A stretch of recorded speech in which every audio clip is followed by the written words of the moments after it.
Chapter 4। Ishita, रहमत और अनन्या तीनों ही हॉस्पिटल पहुंचे। वो दोनों जल्दी से अनन्या को एक डॉक्टर के पास ले गए। डॉक्टर ने अनन्या की अच्छे से ड्रेसिंग कर दी और रहमत ने भी अनन्या की मम्मी को कॉल कर कर सब बता दिया था। अनन्या रहमत के पड़ोस में ही रहती थी, इसलिए उसकी मम्मी भी रहमत को बहुत अच्छे से जानती थी और उन्हें इस बात से राहत मिली कि अनन्या रहमत के साथ है। दूसरी तरफ शिविन की भी डॉक्टर ने अच्छे से ड्रेसिंग कर दी थी, तो मयंक, राघव और शिविन तीनों ही लिफ्ट की ओर जा रहे थे और रहमत, इशिता और अनन्या वो तीनों भी लिफ्ट की ओर जा रहे थे। वो सब लिफ्ट का वेट करने लगते हैं।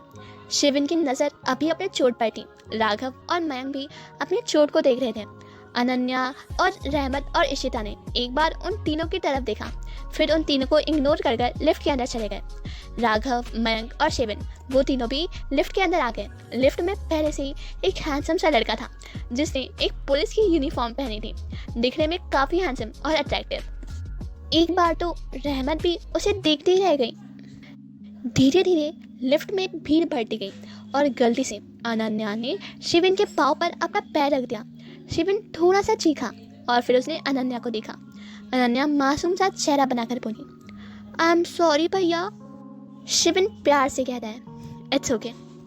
अनन्या ये सोचकर शिविन से दूर हो गई कि वापस से शायद शिविन को उसकी वजह से चोट लग जाए, इसलिए वो रहमत को उसके पास खड़ा कर कर वो खुद रहमत की जगह पर आ जाती है। रहमत और शिविन एक बार टकराते हैं और शिविन की नज़र रहमत के चेहरे पर जाती है। एक बार उनकी नज़रें मिलती हैं। शिविन को उसकी नज़रें जानी पहचानी लगती है। वो उसकी नज़रों में ध्यान से देखने लगता है। बहुत ध्यान से देखने के बाद शिविन को पता चलता है कि ये वही लड़की है। इनफैक्ट उसे पूरा यकीन हो जाता है कि ये वही लड़की है जिसने उसका बैग उसे वापस दिया था और जिस लड़की पर शिविन अपना दिल हार बैठा। शिविन रहमत को देखे ही जा रहा था। उसे रहमत किसी परी की तरह लग रही थी जो उसे आज मिल गई और अपने मन में कहता है, आखिर हम मिल ही गए। इस बात से अनजान रहमत अपना फ़ोन यूज़ कर रही थी। धीरे धीरे लिफ्ट नीचे जा रही थी, भीड़ भी कम हो रही थी। 5th फ्लोर पर आकर राघव लिफ्ट से उतरा और कहता है, मैं वो दवाई लेकर आता हूँ, मैं लेना भूल गया था, तुम जाओ नीचे, मैं आता हूँ। इतना कहकर राघव वहाँ से चला जाता है। अब लिफ्ट में बस शिविन, मयंक और वो लड़का और अनन्या, रहमत और इशिता बचे थे। लिफ्ट नीचे जा रही थी, तभी एकदम से लिफ्ट रुक गई और लिफ्ट के अंदर लाइट भी चली गई। अनन्या ये देखकर डर गई।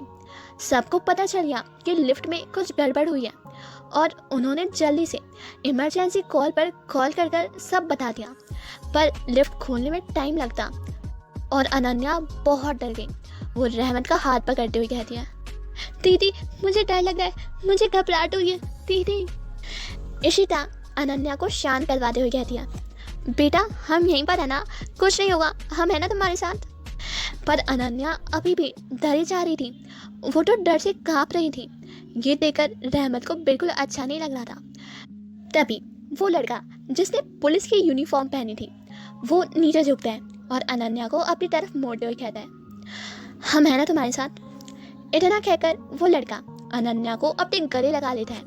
लिफ्ट में अंधेरा था, इसलिए रहमत उस लड़के का चेहरा अच्छे से देख नहीं पा रही थी, पर उसे इतना तो पता चल गया था कि ये वही लड़का है जिसने पुलिस की यूनिफॉर्म पहनी है। उसके चेहरे पर एक स्माइल आ जाती है। वहीं अनन्या तो उस लड़के के गले लगकर भी शांत नहीं हो रही थी। वो अभी भी पैनिक हो रही थी। वो लड़का अनन्या को छोड़ता है और वो अनन्या से कुछ कह पाता उससे पहले शिविन अनन्या को अपनी तरफ मोड़ता है और धीरे से उससे कहता है, बच्चा शांत हो जाओ, देखो मेरे पास तुम्हारे लिए कितनी सारी चॉकलेट है। इतना कहकर शिविन अपने पॉकेट में से बहुत सारी चॉकलेट अनन्या के सामने कर देता है, पर अनन्या को इस बात से भी कोई फ़र्क नहीं पड़ रहा था। वो अभी भी डरी जा रही थी। तभी मयंक कहता है, अरे बाबू इतना डरो मत, वरना पता है यहाँ पर ना भूत आ जाएंगे। बेचारी अनन्या ठहरी एक छोटी सी बच्ची।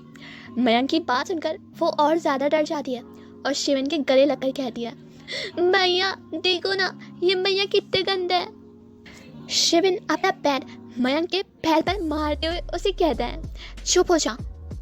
मयंक जोर से चिल्लाता है, लिफ्ट में खड़े सभी लोगों को मयंक पर बहुत गुस्सा आ रहा था। मयंक एक छोटी लड़की से ऐसी बात बोल भी कैसे सकता था। पर रहमत इन सब को इग्नोर कर अनन्या को अपनी तरफ मोड़ दिया और कह दिया, नानी तेरी मोरनी को मोड़ ले गए, बाकी जो बताता चाहे जोड़ ले गए। रहमत गाना गाने लगती है। ये सुनकर वहाँ पर सभी लोग शॉक्ड में अनन्या को देखते हैं। उन्हें अनन्या का चेहरा अच्छे से दिखाई नहीं दे रहा था, पर शिविन अनन्या को पहचान गया था और वो तो उसकी आवाज़ में खो जाता है। और अनन्या ये गाने को सुनकर रिलैक्स हो जाती है और वो रहमत का गाना सुनने लगती है। तभी लाइट ऑन होती है। रहमत गाना बंद कर दिया, पर अभी भी लिफ्ट नहीं चल रही थी। अनन्या अब ठीक हो चुकी थी और वो कहती है, दीदी लिफ्ट क्यों नहीं चल रही है। रहमत कहती है, बाबू लाइट तो आ गई ना, अब ये भी चलने लग जाएगी, तुम ना रिलैक्स करो। जैसे ही लिफ्ट में लाइट आती है, मयंक और शिविन और वो लड़का और इशिता रहमत को देखने लगते हैं और रहमत कहती है, क्या हुआ, ऐसे क्यों देख रहे हो सब मुझे।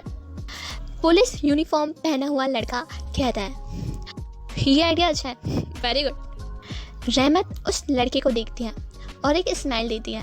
फिर इशिता उसके कंधे को हिलाते हुए कहती है, अरे वाह रहमत, तूने ऐसे कैसे किया, वाह बताना।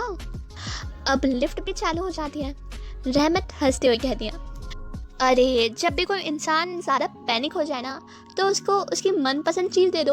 और हमें पता है इस अनन्या का फेवरेट चीज़ क्या है, हमारा गाना। तो देख हमने गाना गाया और ये शांत हो गई। शिविन तो खोए हुए अंदाज में बस रहमत को ही देखता रहता है। मयंक उसे हिलाते हुए कहता है, ओए ऐसे मत देख, मार खिलवाएगा क्या। शिविन अपने सेंसेस पे वापस आता है। इशिता कहती है, अरे वाह यार, ये आइडिया तो बहुत अच्छा है, अब मैं भी ना ऐसे करूँगी। तब तक लिफ्ट भी खुल जाती है, पर कोई उसमें से बाहर नहीं निकलता। शायद लिफ्ट पे सभी लोग रहमत के जवाब का इंतज़ार कर रहे थे, क्योंकि उन्हें रहमत की कॉमेडी काफ़ी पसंद आ रही थी। रहमत अपने फ़ोन में से नज़र हटाकर इशिता को देखती है और कहती है, तुम बेसुरी हो बाबू, क्या गाओगी, चल आन्या। इतना कहकर वो आन्या का हाथ पकड़ती है और उसे लिफ्ट से बाहर ले जाती हैं। इशिता बस अपना मुंह खोले रहमत को देखती रहती है। लिफ्ट में खड़े सभी लोगों को इशिता पर हंसी आ रही थी। इवन वो लड़का जिसने पुलिस की यूनिफॉर्म पहनी थी, उसको भी हंसी आ जाती है। इशिता कहती है, मेरा कहने का ऐसा मतलब नहीं था। रहमत पीछे मुड़ती है और कहती है, अब चल रही हो तुम या फिर नहीं चल रही हो, हम जाए। इशिता लिफ्ट में से ही कहती है, हाँ आएंगे ना, पर कार्तिक भैया को कॉल करके आएंगे और ये बताएंगे कि तूने मेरे साथ ऐसा करा। रहमत के कदम रुक जाते हैं और वो इशिता की तरफ देखती है। अच्छा चलो बोल दो बाबू, बोल दो, फिर हम बिना शुभ भैया को कॉल कर बता देंगे कि तुमने उनकी कांच की गुड़िया तोड़कर क्या अशुभ काम करा है, बता दे। रहमत की बात सुनकर इशिता हैरान हो जाती है। वो हैरानी से बस रहमत को देखती रहती है। अनन्या लिफ्ट के बीच में खड़ी थी, जिसकी वजह से लिफ्ट का डोर बंद नहीं हो रहा था। रहमत आगे कह दिया, चलो बता देते हैं। इतना कहकर रहमत अपने फ़ोन में एक नंबर डायल करती है और अपने कदम आगे बढ़ा देती है। अनन्या डरी नजरों से एक बार इशिता को देखती है और धीरे से कहती है, दीदी मान जाओ, वरना आपको पता है ना रहमत दीदी सच में ऐसा कर सकते हैं। इतना कहकर अनन्या रहमत के पीछे भागकर चली जाती है। अब जो इशिता पहले से इतना डरी थी, अनन्या की बात सुनकर वो और ज़्यादा घबरा जाती है और वो लिफ्ट से बाहर निकलते हुए रहमत को चिल्लाते हुए कहती है, अरे रुक जा मेरी माँ, मेरा मतलब मेरी जान, रुक जा, मैं तो मजाक कर रही थी, मैं ऐसा कुछ नहीं करने वाली। जैसे ही शिविन ने अनन्या के मुंह से रहमत नाम सुना, उसकी खुशी का कोई ठिकाना ही नहीं रहा। उसे लगा कि अब उसने रहमत का नाम जान लिया है, अब धीरे धीरे वो रहमत को भी जान जाएगा और वो जल्दी से भागकर लिफ्ट से बाहर जाने लगा। तभी मयंक ने उसका रास्ता रोका और कहा, अरे तू कहाँ जा रहे, रास्ता इधर है, चल। शिविन कहता है, हाँ रुक एक मिनट। इतना कहकर वो वापस रहमत की ओर मुड़ता है, पर रहमत उसे कहीं दिखाई नहीं देती। वो गुस्से में मयंक को देखता है। तब तक वहाँ पर राघव भी आ जाता है और राघव शिविन को ऐसे गुस्से में मयंक को घूरते हुए देखता हुआ पागल कहता है, अरे क्या हुआ, कुछ हुआ है क्या। To be continue. क्या होगा आगे जानने के लिए सुनते रहिए। मिलते हैं नेक्स्ट चैप्टर में।